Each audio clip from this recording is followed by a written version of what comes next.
আনোয়ার শাহ কাশ্মীরি আর আসবেন কিয়ামত পর্যন্ত এই জাতিকে শান্তির পথ দেখাবেন একমাত্র শুধুমাত্র কেবলমাত্র উলামায়ে কেরাম।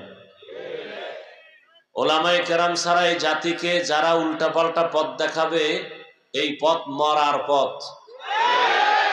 এ পথ দুনিয়াতে ধুকে ধুকে কষ্ট পাওয়ার পথ।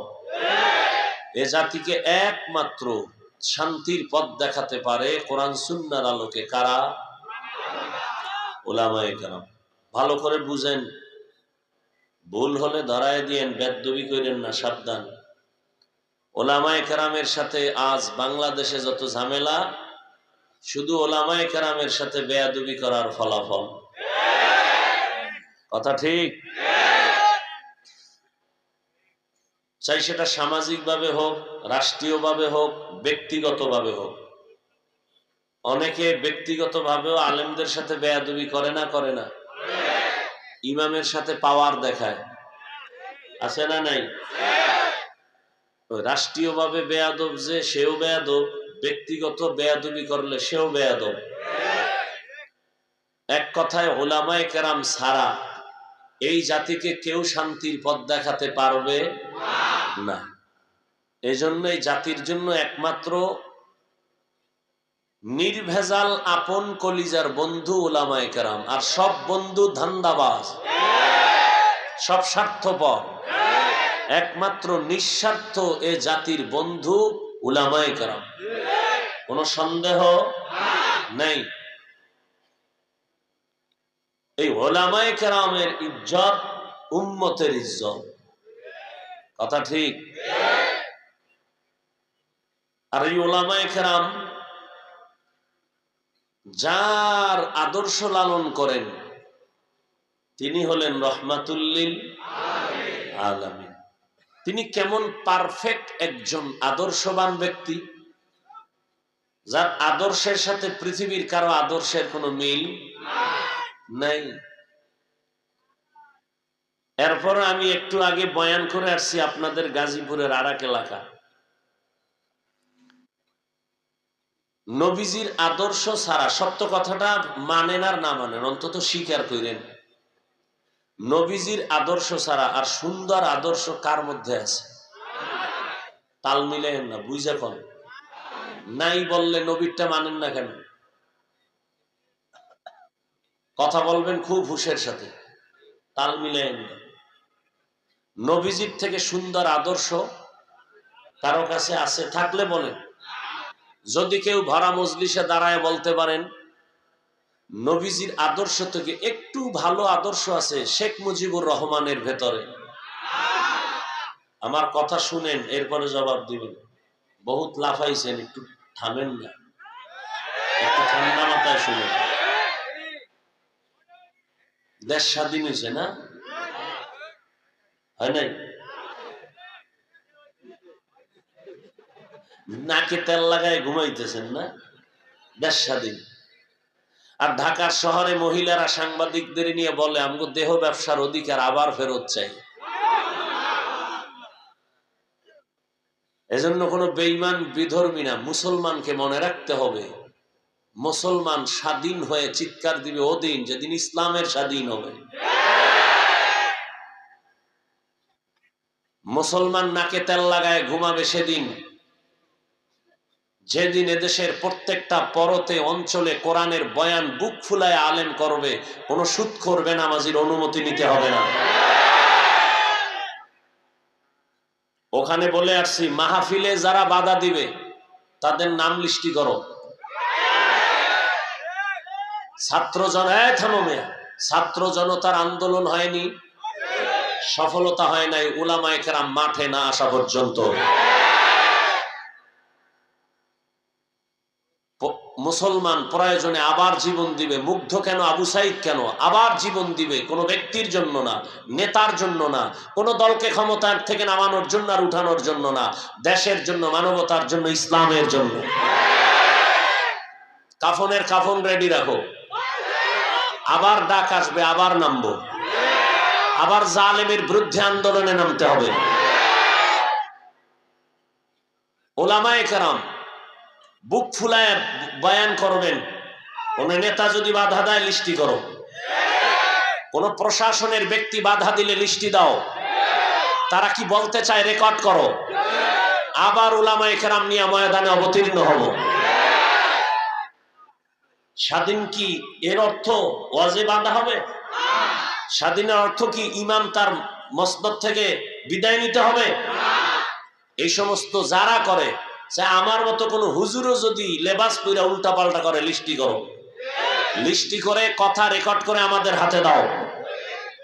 ইনশাআল্লাহ কোন ব্যক্তি কারো উপরে জুলুম করবে, সে যেই হোক, সোনার বাংলায় তাকে ঠাঁই দেওয়া হবে না ইনশাআল্লাহ। আল্লাহ হেদায়েত দান করুন।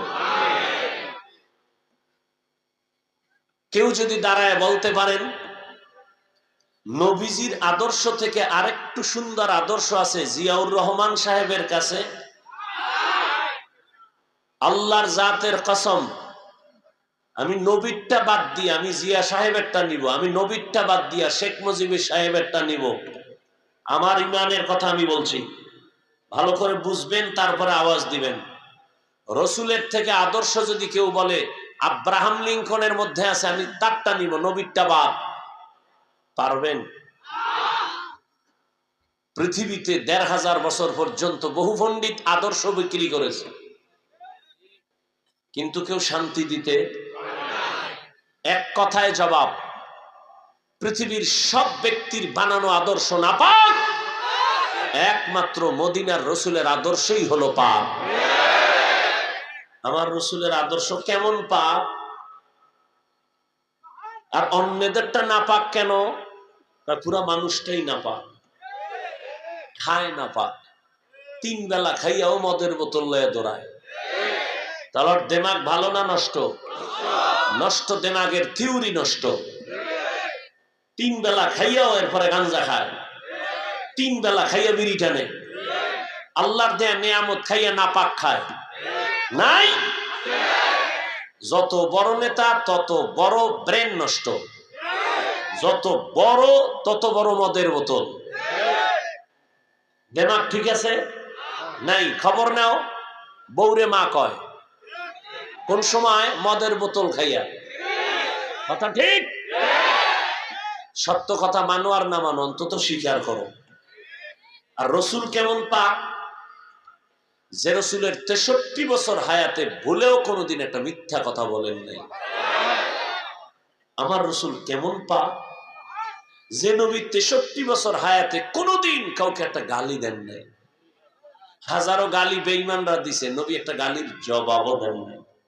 আরো আশ্চর্য কথা, যে নবীর 63 বছর হায়াতে কোনোদিন চোখ দুইটা গরম করে কারো দিকে তাকান নাই, সেই নবীর আদর্শ কত সুন্দর। আঙ্গুলের নখগুলো কেমনে কাটবেন, সেখানে রসুলের আদর্শ। জুতা দুইটা কেমনে পরবেন, সেখানে নবীর আদর্শ। পৃথিবীর কোন নেতার আদর্শে নখ কাটার নিয়ম আছে? বউ চালাইবেন কেমনে, কোন নেতার আদর্শে নিয়ম আছে? রহমতুল্লিল আলমিনের আদর্শের নিয়ম আছে। বউ কেমনে চালাবা, বউকে কেমনে শাসন করবা, ডিটেলস আদর্শ রসুল 23 বছরের প্রেসক্রিপশন দিয়ে গেছেন। 23 বছরের প্রেসক্রিপশন কিয়ামত পর্যন্ত যারা ফলো করবে তারা দুনিয়াতেও বাদশা, পরকালেও বাদশা। আর যারা রসুলের আদর্শ বাদ দিয়ে চলবে এরা দুনিয়ায় পতন, পরকালেও পতন। এদের দুনিয়াও ধ্বংস, আখেরাতও। ওই 10 তলা বিল্ডিং এর মাস্তানি করে লাভ হইল কি, যে বিল্ডিং থুইয়া দৌড় আছে কোন লাভ? চেয়ারম্যান সাহেবের চেয়ারের মেয়াদ শেষ, আমগো হুজুর গো মেয়াদি নাই, শেষ কি? কেন? এই সম্মান টাকা দিয়ে কিনি নাই, কে দিছেন? টাকা দিয়ে সম্মানের চেয়ারে বসলে ফুলের মালার পরে জুতা। আর আল্লাহর দেওয়া সম্মান যারা পায় তারা দুনিয়াতেও বাদশা, মরার পরেও বাদশা। আল্লাহটা নেও, আমি তো আলেম হইতে পারি না, কেমনে নেব? আলেমের সাথে সম্পর্ক রাখো, মোহব্বত রাখো, দুশ্মনী রাখিও না। তো দেখবা আলেম যেই চেয়ারে বসবে বিছানায়, তোমাকেও আল্লাহর পাশের চেয়ারে সম্মান দিবেন। আলেম যেই সম্মান পাবেন আল্লাহর থেকে, আলেমের সাথে বন্ধু সেই সম্মান পাবে। এ কথায় কোনো ঝামেলা নাই, ঘুরানি ফিরানি নাই, কথা সব ক্লিয়ার। ঘুরানি ফিরানি আছে মুনাফিকদের মধ্যে, মুমিনের মধ্যে না। আল্লাহ আমাদের হেদায়েত দান করুন। অতএব ঘুমানোর সময় আছে? সবাই ঘুমাবে, মুসলমান ঘুমাবে না। মুসলমান নাকে তেল লাগায় ঘুমাবে সেদিন এদেশের প্রত্যেকটা মসজিদ আর মাদ্রাসার কমিটিতে বেনামাজি থাকবে না যেদিন। শিয়ালের মুরগি রাখছে আমানত। শিয়াল পণ্ডিত ভাই কয়দিন? কয় 3 দিন। 3 দিন আমানত। শিয়াল পণ্ডিত কয় দোয়া হোসাই মাফ হোসাই, জিন দেখেন মরাও ভাবা না। শিয়ালের হাতে মুরগি রাখলে যা হবে, সুদখোর বেনামাজির হাতে ধর্মের চাবি দিলে তাই হবে।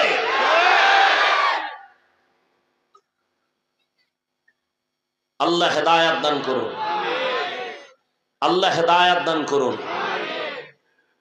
ইমাম সাহেব নিরপেক্ষ থাকতে হবে কেন? সবার বড় দায়িত্ব। আমি বলি ইমাম সাহেব যদি নিরপেক্ষ থাকে, কমিটির প্রত্যেক সদস্যকে নিরপেক্ষ থাকতে হবে। আর কমিটির লোক যদি পচা রাজনীতি করে, ইমাম সাহেব মাইক লাগায়া ইসলামের কোরআনের রাজনীতি করবে।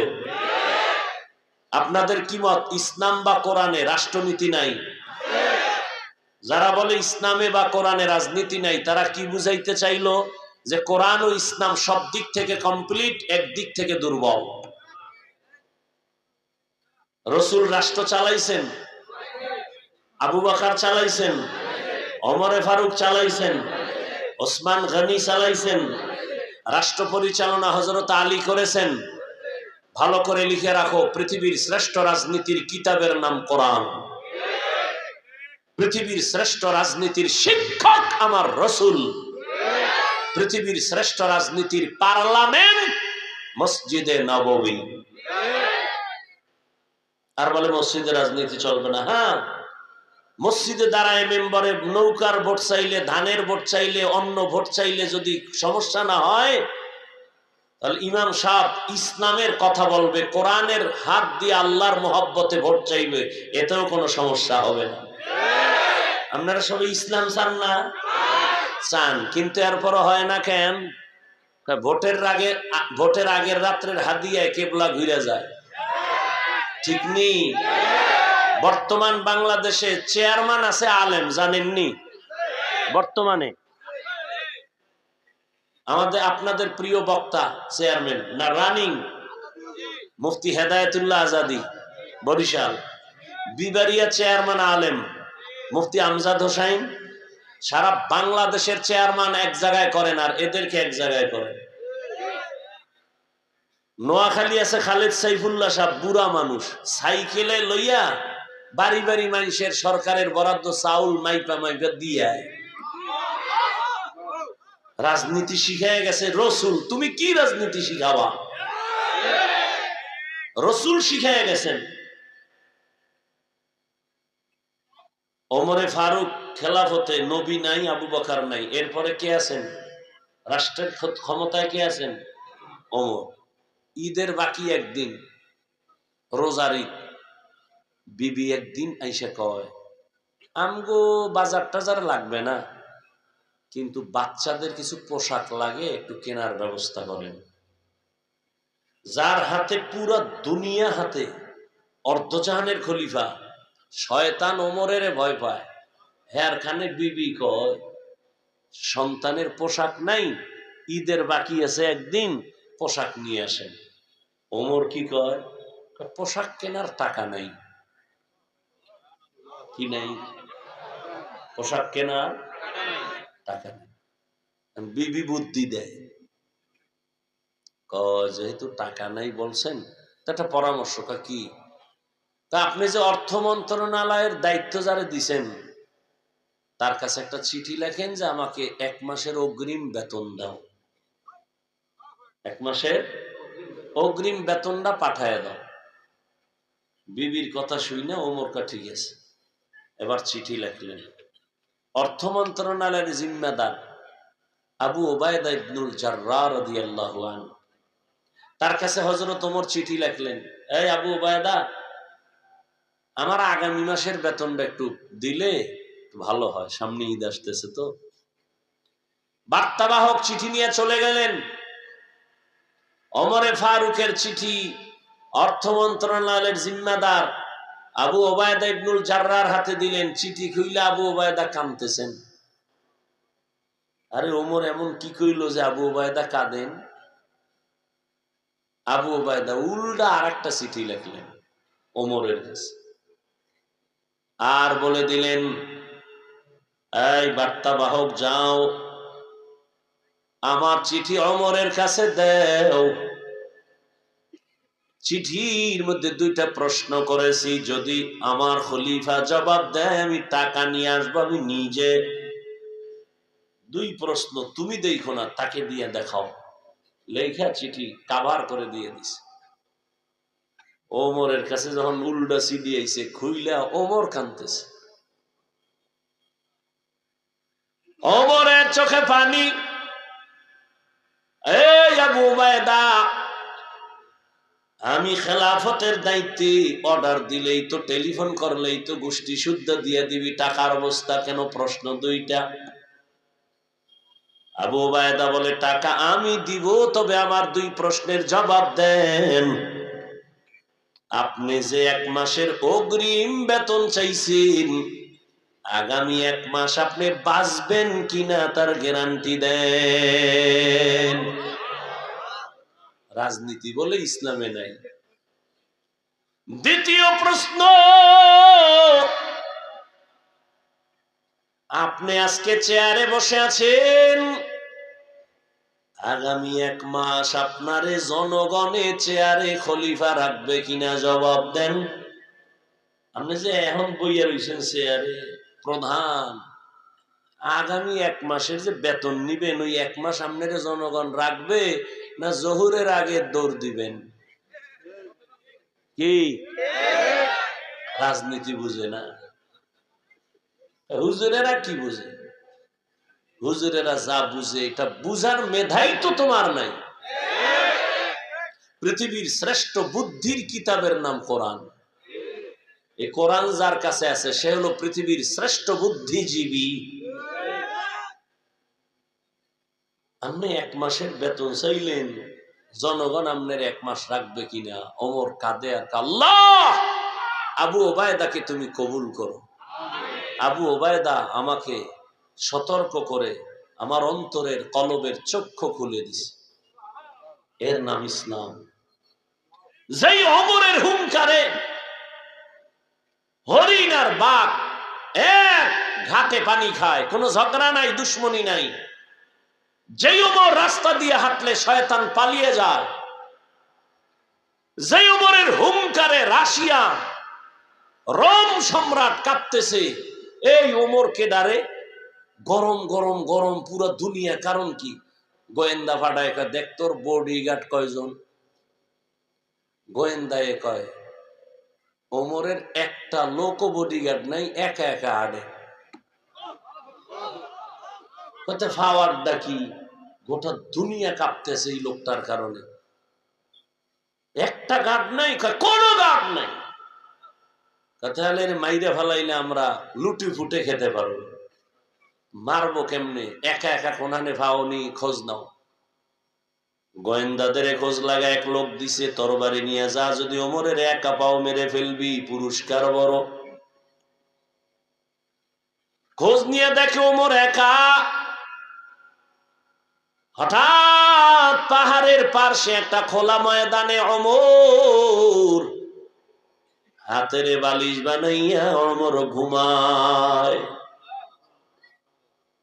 খবর পাইয়া খুশি, ওমরের একা পাইছি, মারা বড় সহজ। আমার মাওলায় যদি রাখে, মারবে কোন চোরায়? তরবারিটা খাম থেকে বের করে দুশ্মন ময়দানের পার্শ্বে দাঁড়ায় ভাবে, ওমর তো একা ওই পার্শ্বে ঘুমায়, আমি যাই। 1 কদম যায়, আবার দাঁড়ায়, আবার চিন্তা করে কি করি। যাইতে যাইতে আগায় পেছনে, আবার সামনে, আবার পেছনে, আবার সামনে, আবার পেছনে।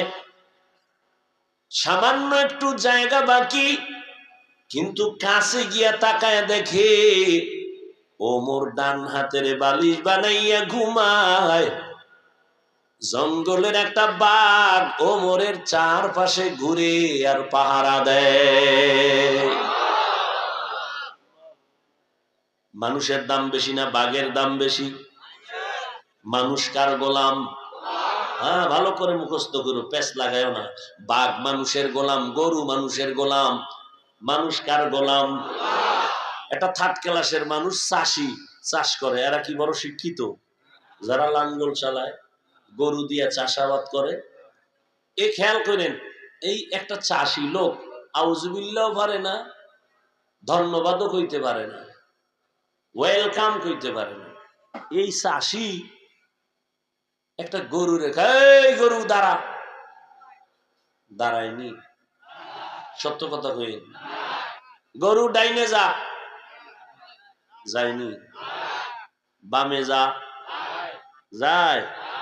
হ্যাঁ, কুত্তারে আল্লাহ বুদ্ধি দেয় না, মানুষকে দিছে, একটু ভাবো। একটা চাষির কথায় যদি গরু দাঁড়ায়, ডানে যায় বামে যায়, একজন খাঁটি আল্লাহওয়ালার কথায় কেন বাক চলবে না? এই কথাটা আমগো দেশের কিছু কিছু টুপিওয়ালার মাথায় ঢুকে না। এই জন্য ওলিয়া উলিয়ার সাথে বেয়াদবিমূলক কথা বলে, বলে আমরা ওলি মানি না, আউলিয়া মানি না। আমি সারা দেশে কসম খায়া কইছি, যারা ওলি মানে না, আউলিয়া মানে না, তারা কোরআন মানে না, হাদিসও মানে না। এরা বাতিল। এদেরকে যারা বাতিল বলে না, তারাও বাতিল। ইয়া আইয়ুহাল্লাযীনা আমানুস্তাঈনু বিস-সাবরি ওয়াস-সালাহ ইন্নাল্লাহা মা'আস-সাবিরিন।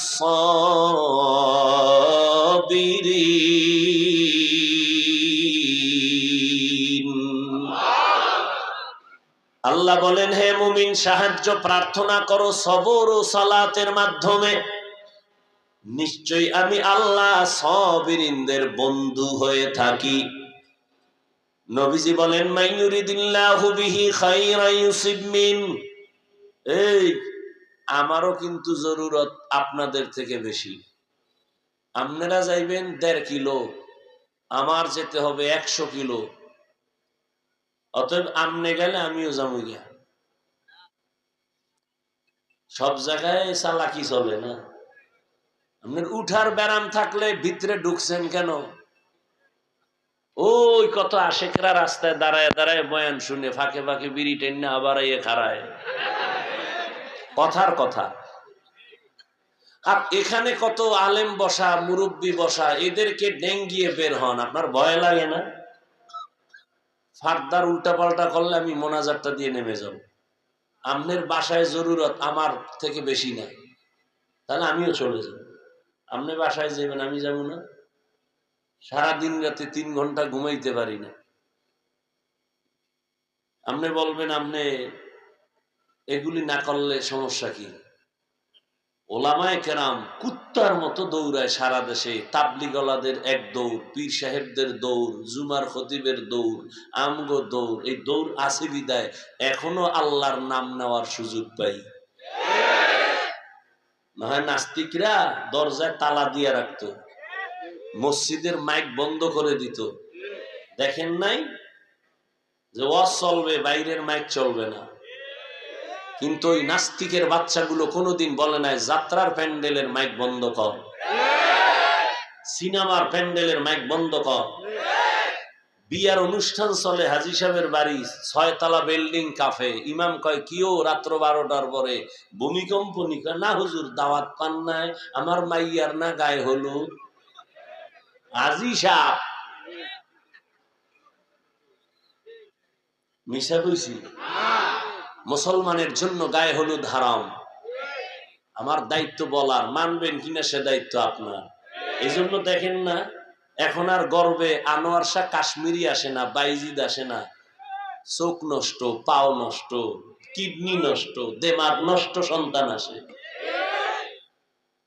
সন্তানের খাওয়াও হারাম, হৌর বাড়িতে খাও যৌতুক। ভালো সন্তান পাবা কেমনি?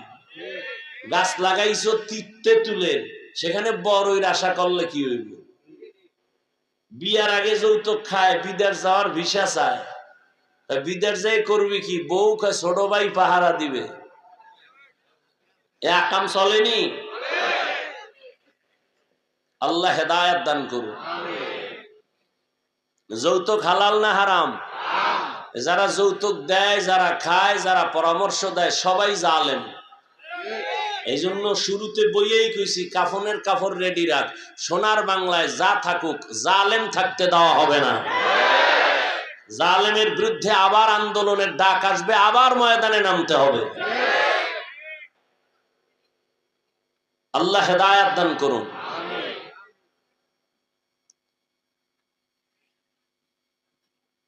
আল্লাহর নবী বলেন, মাইয়ুরিদিল্লাহু বিহি খাইরান ইউসিব মিন। আল্লাহ যাকে বেশি ভালোবাসেন, মোহাব্বত করেন, তাকে মুসিবত দিয়া পরীক্ষা নিবেন। তাহলে বোঝা গেল আল্লাহর পক্ষ থেকে মুসিবত একটা নেয়ামত। এজন্য আল্লাহর খাস ওলিরা কোন মুসিবত আসলে নিয়ম ছিল ইন্না লিল্লাহ বলা, কিন্তু তারা বলতেন আলহামদুলিল্লাহ।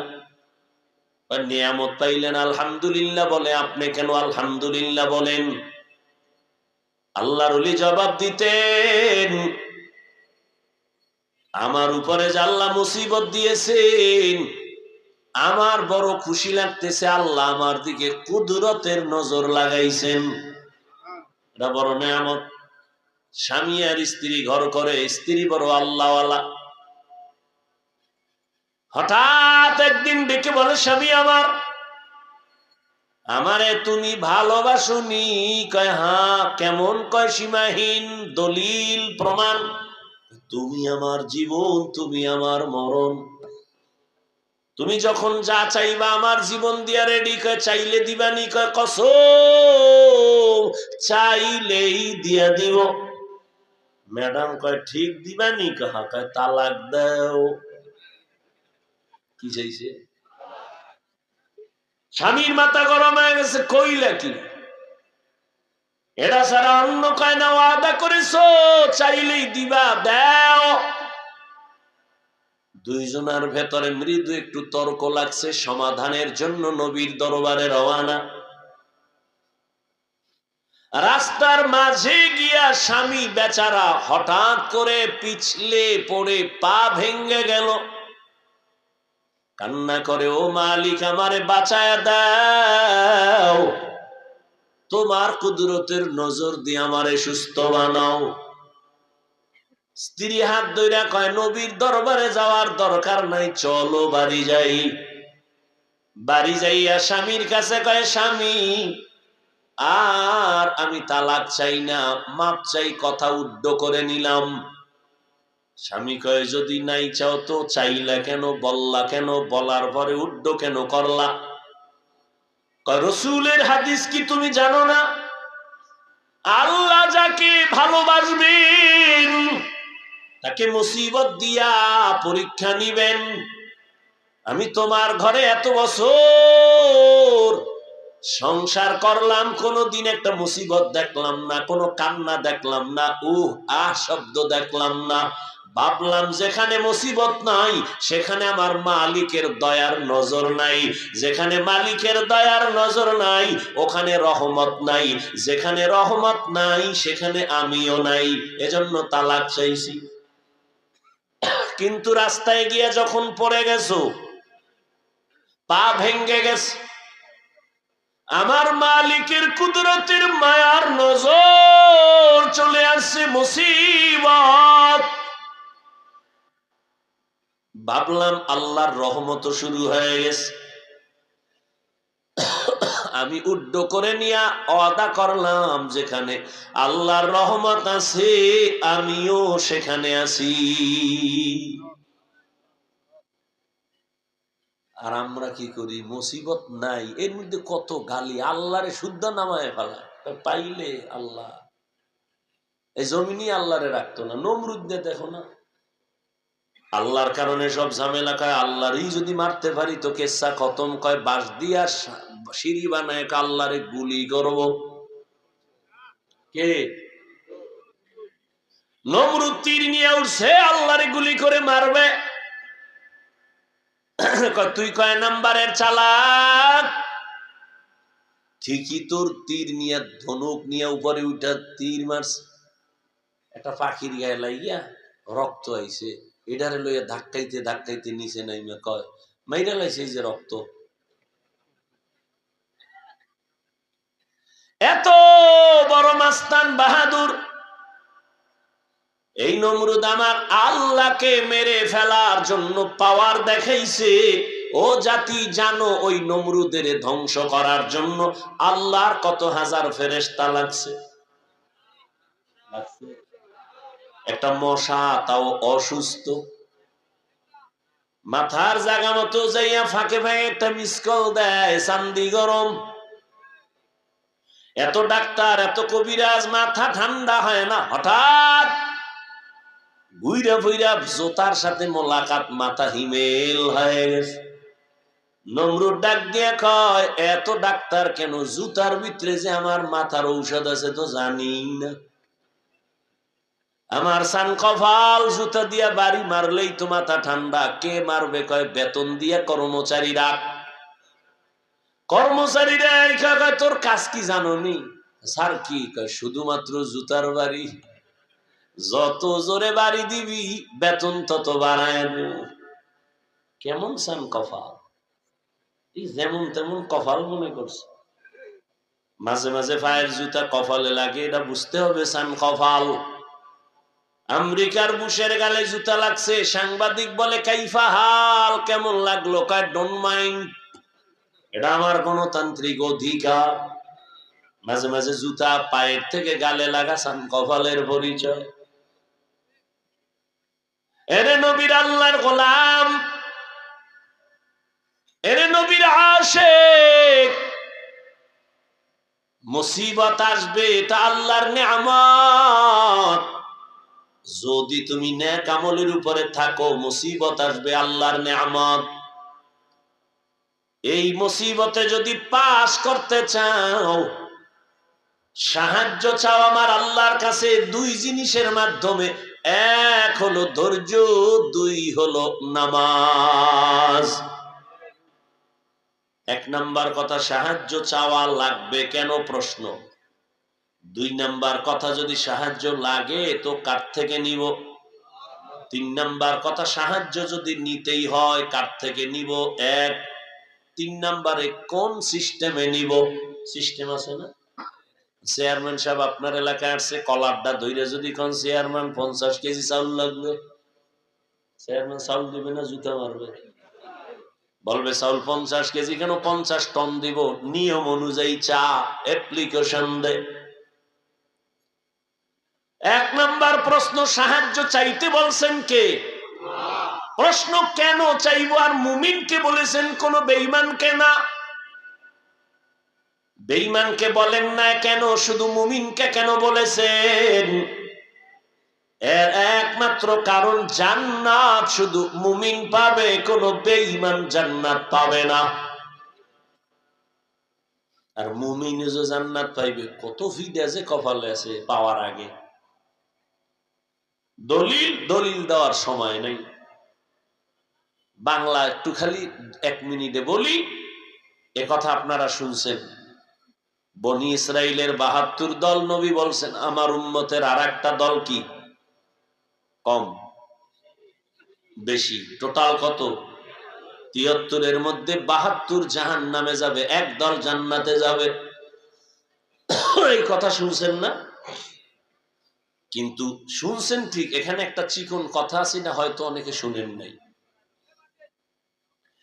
এই যে 72 দল জাহান্নামে যাবে, এই 72 দল জাহান্নামীদের মধ্যে কোনো হিন্দু নাই, বৌদ্ধ নাই, ইহুদি নাই, খ্রিস্টান নাই। 72 দল জাহান্নামী সব কিন্তু মুমিন এবং মুসলমানের মধ্য থেকে হবে।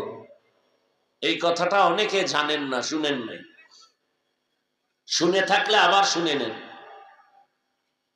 ৭২ দল জাহান্নামীদের মধ্যে কোনো বিধর্মী থাকবে না, সব হবে মুমিন মুসলমান। এবার বুঝেন যে মুমিন জান্নাতে যাবে কত কপালে মাইরেছে। মুমিন দাবি করে আল্লাহর হুকুম মতো চলে না, মুমিন দাবি করে নামাজ পড়ে না, মুমিন দাবি করে হালাল মতো চলে না, খায় না। মুমিন দাবি করে বলে নবী মানি, মানে না, সাহাবাদেরও মানে না। নামাজ নিজেও পড়ে না, অন্য নামাজ পড়ে তাও পছন্দ করে না। নিজেও হালাল ভাবে খায় না, অন্য হালাল খাইলে তাও পছন্দ করে না। ৭২ দল জাহান্নামী মুমিন হবে, কোনো বেঈমান হবে না। আল্লাহর নবী বলেন সাহায্য চাইবা কেন? কয় দুর্বল মানুষের জন্য সাহায্য। আমরা কি দুর্বল নি? আল্লাহ কয় হ্যাঁ তুই দুর্বল। ওয়া খুলিকাল ইনসানু যায়ীফা, আমি আল্লাহ মানুষ বানাইছি দুর্বল করে। মানুষ তুমি কতটা দুর্বল! একটা ছাগলের বাচ্চা যখন দুনিয়াতে ভূমিষ্ঠ হয়, নজর করে দেখছো ডানে বামে কোনো সাহায্যকারী নাই। বকরি তার বাচ্চাটা প্রসব করা মাত্র 4 পায়ে বকরি সাথে সাথে দাঁড়ায় যায়, ঠিক নি? আর আমরা মানুষ কত দুর্বল! আম্মা জানের পেটে যখন প্রসব বেদনা, আম্মা জানের আওয়াজ আমার ঘরের বাহিরে যায় না, কিন্তু আমি যেদিন দুনিয়াতে আসব আম্মা জানের কণ্ঠের আওয়াজ আর কান্নার আওয়াজে পাশের বাড়ির মানুষ ঘুমাইতে পারে নাই। আমার দাদি আর নানি আমার আম্মাকে সান্ত্বনা দিছে, কাঁদিও না, কিন্তু আম্মা জান কান্না করছেন আর বলছেন আমি মইরেই যাব। 7 আসমান আমার উপরে চাপানো। আমার দাদি আর নানিরে হঠাৎ করে আমার আম্মা কইছে তাড়াতাড়ি সরে যাও, মনে হয় বাঁচবো না, 7 আসমান আমার উপরে। এই সময় কত মা মরে যায়। তাড়াতাড়ি 1 মিনিটের জন্য আমার স্বামীকে আমার কাছে দাও, তোমরা বের হও।